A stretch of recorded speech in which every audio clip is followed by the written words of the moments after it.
दूसरा आप हार्दिक पांड्या का कुछ बता रहे थे, क्या सीन है हार्दिक पांड्या? देखो ओडीआई स्क्वाड में भी नहीं है, ठीक है। आपके विजय हजारे के लास्ट उन्होंने दोनों गेम्स खेली हैं, ठीक है। आई थिंक पिछले गेम में तो उन्होंने 10 ओवर पूरे डाले हैं। हाँ जी। ये कैसे हो गया? तो यार ये बताया गया था, जो हम बात भी कर रहे थे कि एक जब मीडिया एडवाइजरी या रिलीज वहां पर आया था, क्योंकि ओडीआई सीरीज के लिए आपकी वहां प्रेस कॉन्फ्रेंस नहीं हुई थी, आपने स्कोर, आपने बस स्क्वाड ऐसे बता दिया अनाउंस था। कर दिया था तो बस। उसमें जो हार्दिक पांड्या के नाम पर एस्ट्रिक्स लगा था, यार देखो इतने नासमझ ऑडियंस भी नहीं है, आप आपके जो फैंस हैं, इंडियन क्रिकेट फैंस है, कोई नासमझ तो है नहीं है बैठा, तो ऐसे नहीं है। आपने जबरदस्ती कुछ भी करते हो यार, सेलेक्टर्स आपके भी, अगर आपको एक सिंपल सा एक रीजन देना था, आप सिंपल सा ये कह देते कि यार हार्दिक पांड्या का वर्कलोड उस तरीके से मैनेज हो रहा है, हम उनको रिस्क नहीं करना चाहते T20 वर्ल्ड कप से पहले, क्या कोई सवाल उठाता? सभी एक्सेप्ट कर लेते कि आपका ओडीआई वर्ल्ड कप अभी है नहीं है, 27 में है, कोई ऐसी रेलेवेंस नहीं है, T20 वर्ल्ड कप 1 महीने दूर है, कोई भी सवाल नहीं उठाता आप पर। आप ऐसी नासमझ वाली चीजें लिखते हो वहां पर, जिसको मे भी हार्दिक ने जानबूझकर ही करा हो कि अरे क्या लिखते हैं मेरे बारे में। आप तो हार्दिक को वहां बदनाम कर रहे हो ना, उस बंदे ने 10 ओवर डाल के दिखाए चंडीगढ़ वाले मैच में, अब ये सोशल मीडिया पर बड़ा हो रहा है, बढ़िया 10 ओवर डाले। तो ये फ्रॉड कर रहे हैं कि सेलेक्टर्स उस तरीके से झूठ बोल रहे हैं खिलाड़ियों को लेकर, उन्हें ही बदनाम कर रहे हैं कि हार्दिक की 10 ओवर की फिटनेस नहीं है भाई, इसलिए उनको, अरे सिंपल कह दो वर्कलोड मैनेज नहीं हो सकता भाई, या कुछ वर्कलोड और ही मैनेजमेंट चीज है, स्क्वाड में पिक ही नहीं करना था कि और लोग कैसे खेलेंगे। अब आपने बोल दिया है ऐसा भी हो सकता है कि वो खेलें और फिर हर्षित राणा ना खेल पाए, वो खेलें तो आपके वॉशिंगटन सुंदर ना खेल पाए, इस तरीके की चीजें हो, तो कुछ फेवरेटिज्म वाली चीजें हैं क्या?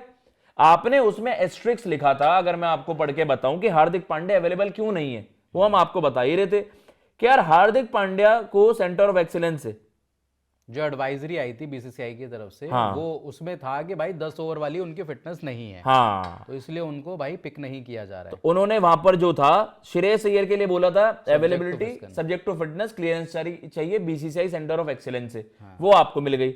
हार्दिक Pandya has not been cleared by the BCCI centre of excellence to bowl 10 overs in a match, 10 overs in a match, ठीक है, तो मतलब वो 10 ओवर के लिए फिट नहीं है, सेंटर ऑफ एक्सीलेंस ने उनके लिए बोल रखा है। लेकिन उन्होंने क्या करा, and considering the men's T20 world cup to follow his workload is being managed, आप सिंपल सी ये चीज लिख देते ना, ये 10 ओवर वाला चूरन क्यों बेचा आपने?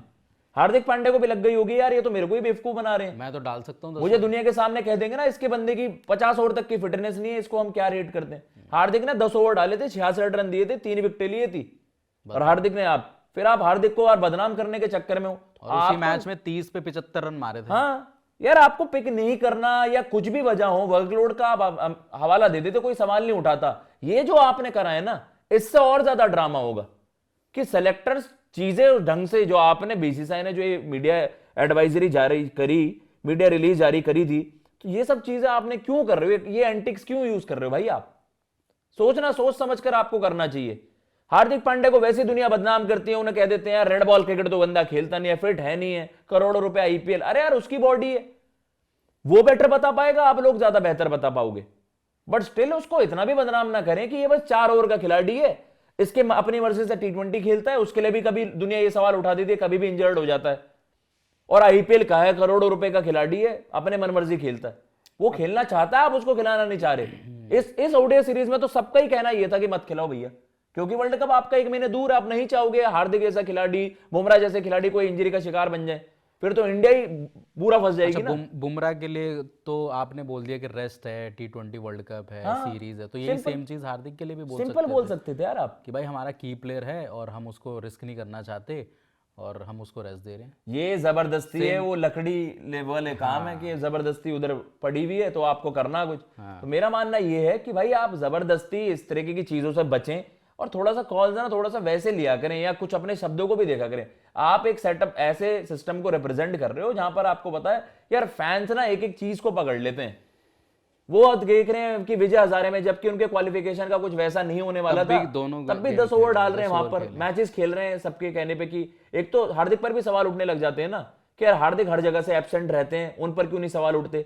हार्दिक आपके सेटअप के सबसे इंपॉर्टेंट खिलाड़ियों में से हैं। वैसा कोई है ही नहीं दुनिया में, वैसा कोई है ही नहीं है, इवन इंडियन टीम में नहीं, दुनिया में कोई नहीं, दुनिया में कोई नहीं है हार्दिक पांड्या जैसा। दुनिया में कोई रिप्लेसमेंट नहीं है उसकी, किसी भी टीम में आप देख लेना। हाँ, ऑस्ट्रेलिया हो, इंग्लैंड हो, न्यूजीलैंड हो, कोई भी हो, या तो भैया पे भी कोई नहीं है।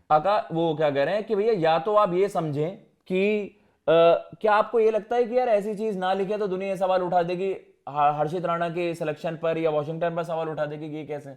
ये चीज आपको लिखना मतलब जरूरी हो जाता है 10 ओवर वाली बात। हाँ, यार अगर ऐसा लिखना था तो आप हार्दिक को बोलते ना कि भाई तू 10 ओवर मत डालियो। हाँ सही बात है, मतलब you are not on the same page. और क्या, मतलब सिलेक्टर्स और हार्दिक पांड्या दोनों सेम पेज पे नहीं है। हाँ तो अगर आपको ये बात आपने लिख दी थी, और ये बात पहले लिखी थी उस दिन, मैच से पहले की बात है ये, ओडीआई स्क्वाड पहले की बात है जब ये एडवाइजरी भी आई थी। तो क्या बिना कम्युनिकेशन के आपको लगता है? ऑब्वियस है बिना कम्युनिकेशन के ये बात हुई है। अगर हार्दिक पांड्या को ये पता होता कि भाई मेरे को ये बताया गया है तो मैं 10 ओवर क्यों डालता। और अगर हार्दिक 10 ओवर डालते वक्त भगवान ना करे ऐसा हो, अगर इंजर्ड वगैरह हो जाते तो क्या फिर कौन लेने के देने पड़ जाते तो हैं। सेलेक्टर्स मतलब बड़ा कदम नहीं उठाते हार्दिक को सेलेक्टर लेकर? छोड़ो, centre of excellence VVS Laxman पे सवाल उठ जाते भाई, ये कौन सी नकली रिपोर्ट जारी कर रहे हैं। नहीं मैं कह रहा हूँ फिर हार्दिक पर ही सवाल उठा देते हैं हार्दिक कि पे भाई तो- जब तुझे मना कर रखी है तो हाँ क्यों वहां पर हीरो बन रहा है? बिल्कुल है हार्दिक पे सवाल उठ जाते मेरे फिर। को तो ये डर है। लेकिन अब तो सेंटर ऑफ एक्सीलेंस पे सवाल अब उन उठने पर चाहिए, सवाल है। वीवीएस लक्ष्मण पे कि भाई नकली रिपोर्टें जारी कर अब रहे ये हो खबर ना आ जाए कि यार सेंटर ऑफ एक्सीलेंस या फिर जो आपके बीसीसीआई के सिलेक्टर्स हैं वो लताड़ न लगाते हार्दिक को ऑब्वियस है लगाएंगे। कि भाई जब तुझे मना कर रखी है तो क्यों हीरो बन तो रहा है क्यों वहां हीरो बन रहा है, क्यों डाल रहा है, जब तेरे को डॉक्टर्स ने मना किया है, तेरी फिटनेस उस लेवल की नहीं है, टेस्ट में तेरे तो हाथ पैर भूल जाते पे? हैं बिल्कुल। हैं, और यहाँ तू 10 ओवर में हीरोपंती कर रहा है। टेस्ट में आपके 35-30 ओवर डाले नहीं जाते आपसे। तो वो सारी चीज़ें हैं। तो हार्दिक पांड्या को भी ये समझना पड़ेगा कि भाई सिलेक्टर्स और मेरे जो बीच में कम्युनिकेशन है वो क्लियर रहनी चाहिए। ऐसा है नहीं, बट बाय द वे अब जो भी है यार, देखो हार्दिक पांड्या के मसले आपको पता है T20 वर्ल्ड कप जीतने के बाद कैसे थे, बोर्ड के बिल्कुल। साथ, यार हार्दिक बोर्ड को के सबसे- साथ, सिलेक्टर्स के साथ, उनकी मतलब जिसे बोलते हैं ना 36 का आंकड़ा, 36 का आंकड़ा था। नहीं तो आपके कप्तान T20 फॉर्मेट के हार्दिक के साथ तो हाइस्ट हुआ है। Heist क्या होता है? मनी हाइस्ट नहीं सुना आपने? हाँ सुना है। हाइस्ट हो गए ये, मतलब धोखे से आपने से चुरा ली वो चीज, आपकी वही कैप्टनसी जो छीनी गई है उसके बारे में कोई चर्चा ही नहीं करता है। सब रोहित यार शर्मा सब के लिए कहते चर्चा हैं। करते हैं, ऐसा नहीं है, बट ये पता है क्या है, ये वही है कि जब तक चीजों पे पर्दा गिरा है ना, रहने दो, आप मत उठाइए। बट भाई दुनिया पागल नहीं है, जो क्रिकेट देखते हैं वो लोग पागल नहीं है, जो क्लोजली फॉलो करते हैं वो लोग पागल नहीं। उनको सबको पता है कि डिजर्विंग जो कैप्टन था T20 वर्ल्ड कप के बाद आफ्टर रोहित शर्मा वो कौन था। ठीक है, in the absence of Rohit Sharma Hardik Pandya ही तो कर रहे थे। बिल्कुल।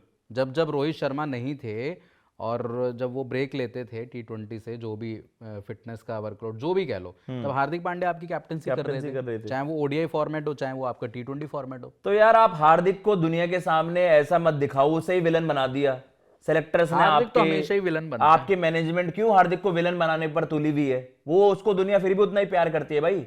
हम being an Indian cricket fan, मैं आपको कह सकता हूं, शायद सुनील भैया भी उस चीज को एग्री करें, भाई वी आर प्रिविलेज्ड कि यार वो हमें रिप्रेजेंट कर रहा है, और उसका खेलने से और उसके ना खेलने से बहुत फर्क पड़ जाता है। हमारे चांसेस जीतने के वो भी कम हो जाते हैं अगर वो नहीं खेलेगा तो। इस T20 वर्ल्ड कप में भी बुमराह, हार्दिक, मैं तो इनके दम पर जा रहा हूं भाई, अर्शदीप और वरुण बोलिंग फ्रंट पर ज्यादा, कि अगर आपका एक भी ऑफ डे हुआ नॉकआउट में सुनील भैया, उस दिन ही आपका वर्ल्ड कप का सपना चूर हो जाएगा। फंस जाओगे आप। अपने जो स्टार्स हैं भाई उनको आपको रिस्पेक्ट करनी चाहिए।